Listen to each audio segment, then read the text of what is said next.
Guys, magharos na kamunggay guys. Preparasyon para sa paniud to. Magluto ko og ginataang langka. May malunggay at may halong daing. Tuyo na daing. Sarap yun. Panoorin nyo lang mamaya pagdating ng na malingki pa, namili pa ng langka at saka daing. Yun, magluto ako mamaya. Ginataang langka na may malunggay. Yan ang putahe ko ngayon para sa paniud to.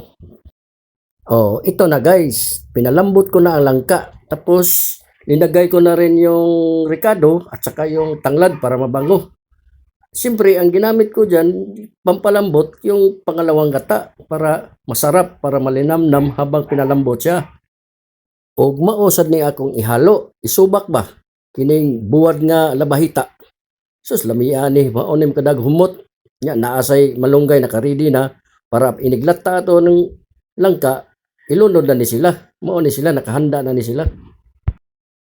Oh, ito na guys, oh. Malambot na ang langka, oh. Lambot na ng langka, oh. Tapos, ilagay na natin to ang sahog, yung labahita, yung buwad na labahita para mabango. Oh, ito na, oh. Ilagay na natin ang labahita, buwad nga labahita. Wow, sarap nito. At mabango. Yan, pagkatapos niyan, ilagay na natin ang pure na gata para malinamnam na siya at masarap ang ating ginataang langka, utan na langka nga ginataan. O yan, nakalagay na ang pure na gata. Yan, tayin na lang natin yan kumulo at saka natin ilagay ang malunggay.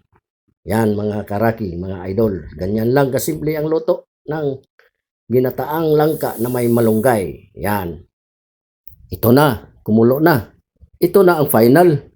Oh, ang lambot na ng langka. Wow, sarap na nito. Ito na ang final guys. Ilagay na natin ang malunggay.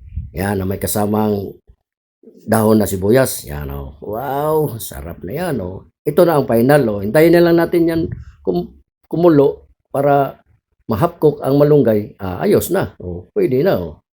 Pwede na magkainan. Wow, ang sarap nito. Ginataan, malinamnam to guys. Wow.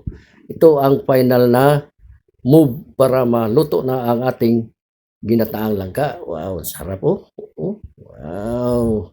Sigurado malinamnam yan kasi maraming gata eh. Wow, ayan na guys. Luto na ang ating utan nga ginataang langka. Oh, yan. Ayos na yan. Ready to serve na yan. Ha? Wow, ang sarap. At mabango pa. Ang bango talaga ng buwad na labahita. Wow, ayan, luto na. Mga onata.